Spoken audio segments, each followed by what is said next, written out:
Yes. సూక్ష్మరూపమును ధరించి మారుతి సురస నోటిలో చొచ్చుకొని అతివేగంబున బయటకు వెళ్ళ గంధర్వాదులు హర్షించి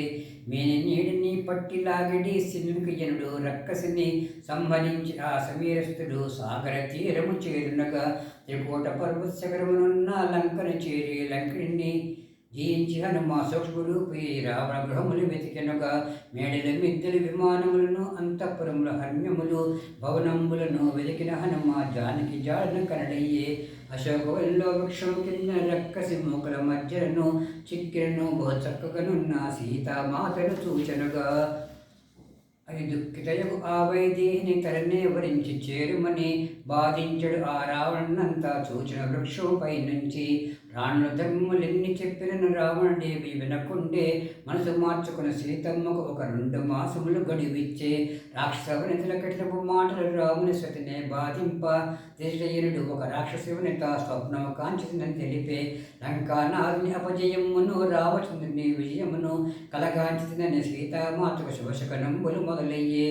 రామలక్ష్మణుల గుణరూపములను గానము చేసిన హనుమయ్య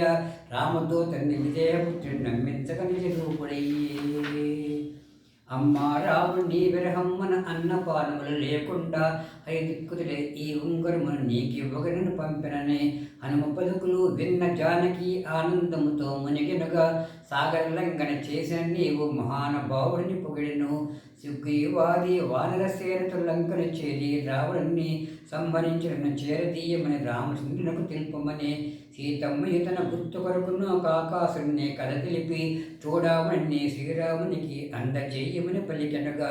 అంజనసుడు ఆనందముతో వృక్షములన్నిటి విరిచనగా అశోకవన్ని ధ్వంసం చేసి రావణ సేనలు వధించే రావణస్త్రి అక్షకుమారుని మంత్రిపుత్రులు కింకరులను వధించిన ఆ వాయుపుత్రుడు మేఘనాథునితో తలపడను. మేఘనాథుడు ఆ బ్రహ్మాస్త్రంబున మారినప్పుడు దించి రావణ సభలో చేర్చినంతనే రావణుడంతయ మండిపడే సీతమ్మను శ్రీరామునికిచ్చి రాముని శరణము వేడుమనే రామదూతగా వచ్చిందన్న హనుమంతుని హతమార్చమనే దూతను చంపక పాపమనుచును విభీషణాదుల తుల్పగను వానరములకు అతి ప్రియమైన తోకను కాల్చుక నియమించే రాక్షసులంతరి నూనె చీరలను తోకకు చుట్టి అంటించి వీధుల ఇంటిని త్రిప్పుచునుండ ఎండ్లను తోకతో అంటించే.